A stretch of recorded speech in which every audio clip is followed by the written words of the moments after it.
How's it going, folks? So I went ahead. Well, let me just tell you where we're at here, because I guess this is going to be another video. We're just cleaning up this this Poulan. It's 3416 Poulan. We just got it running. This is one I picked up from a nice fella up in the next county there, a little 40-minute drive. That's another video. That's one fella that got me that 440 McCulloch. I gotta go up and see him again hopefully soon. But anyways, because he's got a couple other McCullochs there that I wouldn't mind getting off of him. But anyways, whenever you're servicing your chain or bar or anything, man, that's a good idea. Just for routine maintenance.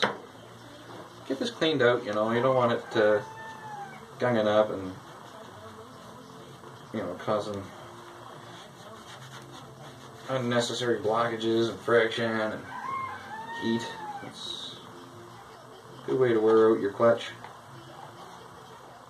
So, but anyways, like I was saying, I went ahead and I ordered off of Amazon a couple of those primer balls, because this thing's going to need a primer ball before I put it on the market. So that's why I might just enjoy it for a little bit while I have it here, put this bar on it, and we'll mess around and cut up a little firewood or something. But anyways, we're gonna put a new primer bulb on this there, and it only costs 24 bucks. I think it was a 5-pack. So the next 5 Poulan Mastercraft, or so it was quite universal primer bulb, which usually they are, and now you can kind of retrofit them to fit, which we're going to show you in a minute. Things are kind of interchangeable whether or not they say they are.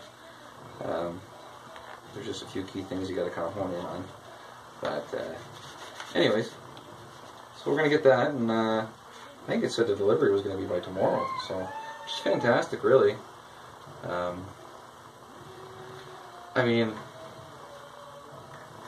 if you can go and get it from a little guy, absolutely. Do that, but just sometimes it's so convenient when it comes to something like this, and you're not really in a hurry. Just go ahead and do that. That way you can keep working throughout the day. But I mean, for little things like spark plugs and stuff that I know I can get, I do support the little guy. Like I just got a new spark plug for the McCulloch, and I got that through Hillsdale Truck and Auto, and they're an awesome group in there. They also gave me a new bottle for my my jug of WD-40. Great group of guys in there. I love dealing with them. So, anyways, let's clear this out. Make sure it's clean before you put it all back together. And I'll show you kind of what we're kind of looking at when we go to put this together. Oh man, that whole channel is all clogged up. That's one of the main things you're trying not to clog up when you have these things apart and all that stuff, right? You want to make sure that your oil channels are just dandy, right? So anyways, that's one thing I was going to tell you about there. So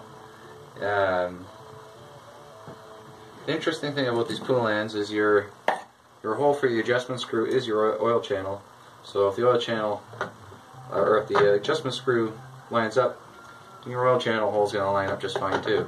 Because generally the oil channel's on top, and that's one thing you just want to keep an eye on, especially if you're flipping bars. Make sure it's set up to do that, because some of the older bars, I mean, it's not common, but you do run into the odd one where they're only meant to go on one way. They didn't think about the flipping a bar. So just be aware. Also, I'm sure some of the knockoff stuff out there, I mean, I've seen really weird stuff with knockoff stuff you get from like AliExpress or what's that other one? There's another one out there, I can't remember now. Or Wish. Wish is another one.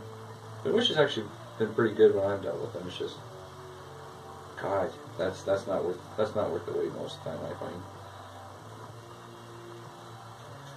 Anyway, so we're just gonna get this cleaned up. We're gonna get this bar on here. I'm gonna sharpen up the chain for it, and I'll show you just what you're looking at when you're putting a foreign bar on here. like basically, actually I can do that right now, I'll tell you. It's very simple. All you're doing is you're looking up the specs of the bar, which you want to know what the pitch is. So this is a 3/8 original, and the saw that has come off of this bar, usually it's stamped on them actually, but yeah, there it is. It's they are stamped on this one. Pitch of the bar, right? Blah blah blah. But the pitch of the bar is the most important thing. You want to match that up. So this is 3/8. This is 3/8. Life's good, right? So and that's it. You're just trying to match up your drive links. Okay. So you put 3/8 bar on a 3/8 sprocket, and as long as all this lines up, you know, Bob's your uncle. So sometimes you can drill these holes out to match up. Just make sure you clear up the burrs and all that when you do that. You can just easily clear that up with the little Mastercraft Dremel, or if you have a Dremel brand Dremel, whatever you have the luxury of doing. But just remember to clean up the burrs if you do drill that out. I mean, you can even just Dremel it out. Same with the inside here. Sometimes you have to Dremel that out, or sometimes you have to make bushings to go on there. Depends how redneck you want to get with your own saw. But I mean, for the saw I'm selling, I'm going to make sure it's a factory bar that's going to go on here. I did check. That's the other thing too. When you're putting a used bar on there, just make sure that's got even wear on it. So you don't want your chain going lopside, because it'll never cut straight if you do that. Same with often you get chains that are, you know, bent out of shape. It's very hard to get them tuned back in. So for the price of a chain, I usually tell people just get a brand new chain. But I have another chain that I salvaged off of another Poulan, and I got all freed up nicely, and it should sharpen up, and it'll be an alright chain for this. So I'm gonna go ahead and do that. We'll get that on there, and you know, stick it in the wood. Alright, it's that time. She's on with her new bar. Fits. So it's just time to tighten her up.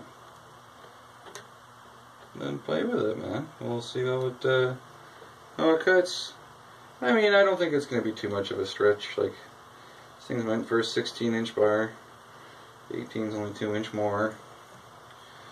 I mean, there's been crazier upgrades done. When you're tightening your bar, you want to hold the bugger up, because that's where she's going to kind of lie after you stick it in the wood enough time. Well, when she's where she's to, get your handy dandy suck of a wrench. Whichever one it may be.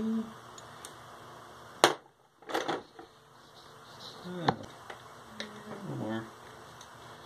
Well, you get the point. I'll catch you when we're done here. But, yeah, she's just about ready to go on the wood. We'll see you there.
Oh, the camera cut out there. Well, I mean, yeah, this thing just needs a little bit of working back in. It's been sitting a while, right? So, you can clean it back up a bit more, and we'll run some seafoam through it. And I mean, like I said, I'll play with this thing a little bit. It seems to be alright. It's not fast. It's not super powerful. I mean, it's not an animal, but it does its job. I mean, it pulls that 18-inch bar upgrade, no problem. So, I mean, for what it is, I'm happy with it. And I'll play with it before I sell it. But eventually this one will more than likely get on the market, so keep your eye on Kijiji if you're in Ontario. Alright, till next time, take her easy, play safe.